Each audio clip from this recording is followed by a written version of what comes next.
8મા પગાર પંચમાં મેડિકલ ભથ્થા 1000થી વધારીને 20,000 રૂપિયા સુધી વધારાનો પ્રસ્તાવ મૂકવામાં આવ્યો છે. 8મા પગાર પંચને લઈને એક મહત્વની અપડેટ સામે આવી રહી છે. લાખો સરકારી કર્મચારીઓ અને પેન્શનરો માટે ખુશીના સમાચાર આવ્યા છે. વિગતવાર માહિતી શું છે તે આજના વિડીયોમાં આપણે જોઈએ. નમસ્કાર મિત્રો, સ્વાગત છે તમારું અમારી યુટ્યુબ ચેનલમાં. મિત્રો, 1,000 રૂપિયાથી 20,000 રૂપિયા કરવાનો પ્રસ્તાવ 8મા પગાર પંચ હેઠળ તબીબી ભથ્થામાં આ વધારો નોંધાશે. એફએમએમાં બમ્પર વધારાનો પ્રસ્તાવ મુકાયો છે.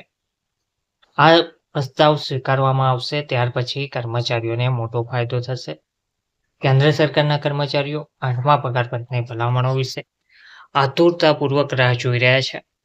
કર્મચારી સંગઠનોએ સરકારી કર્મચારીઓના પગાર, પેન્શન અને ભથ્થા સંલગ્ન અનેક મહત્વની માંગણીઓ રજૂ કરી છે, જેમાં સેન્ટ્રલ ગવર્મેન્ટ હેલ્થ સ્કીમ CGHSના દાયરામાંથી બહાર રહેતા ક્ષેત્રોવાળા કર્મચારીઓ અને પેન્શનર્સના ફિક્સ મેડિકલ એલાઉન્સ FMAમાં બમ્પર વધારાનો પણ પ્રસ્તાવ સામેલ છે.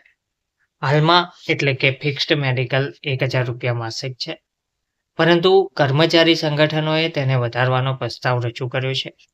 8મા પગાર પંચ માટે તૈયાર થયેલી ભલામણોમાં આ માંગણી પણ સામેલ કરવામાં આવી છે. કર્મચારી યુનિયનોની માંગણી છે કે હાલમાં જે ભથ્થું આપવામાં આવી રહ્યું છે તે સ્વાસ્થ્ય ક્ષેત્રે વધતા ખર્ચાને જોતા ઘણું ઓછું છે. વર્તમાનમાં મોંઘવારી ઝડપથી વધી રહી છે.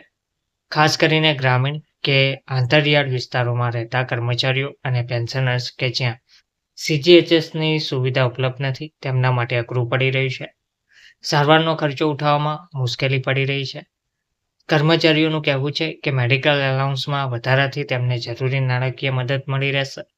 કર્મચારી પ્રતિનિધિઓની બેઠકોમાં આ પ્રસ્તાવ રજૂ પણ થયો છે, જ્યાં નવા પગાર પંચ માટે એક ચાર્ટર ઓફ ડિમાન્ડ્સ તૈયાર થઈ રહ્યું છે.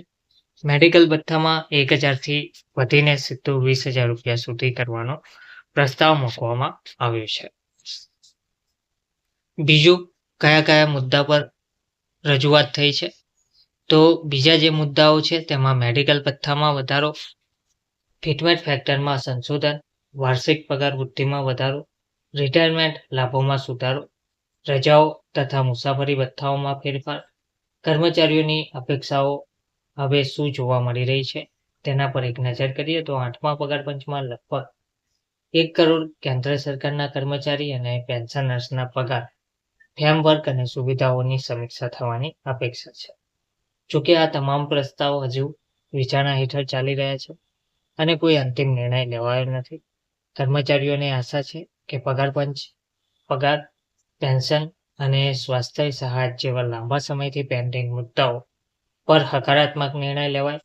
હાલ બધાની નજર પંચની ભલામણો અને સરકારની પ્રતિક્રિયા પર મંડાઈ રહી છે, જે નક્કી કરશે કે 20,000 રૂપિયા માસિક મેડિકલ એલાઉન્સ જેવી માંગણી શક્ય છે કે નહીં. અત્રે જણાવવાનું તે થાય છે કે કેન્દ્ર સરકારે 8મા પગાર પંચને પોતાનો રિપોર્ટ સબમિટ કરવા માટે 18 મહિનાનો સમય આપ્યો છે, પરંતુ કેન્દ્ર સરકારે હજુ એ સ્પષ્ટ કર્યું નથી કે આ ભલામણો ક્યારથી લાગુ થશે. કેન્દ્ર સરકારે 8મા પગાર પંચને અગાઉ મંજૂરી આપેલી છે, જેનાથી લગભગ 50 લાખ સરકારી કર્મચારીઓ અને 69 લાખ પેન્શનર્સને ફાયદો થશે. ધન્યવાદ.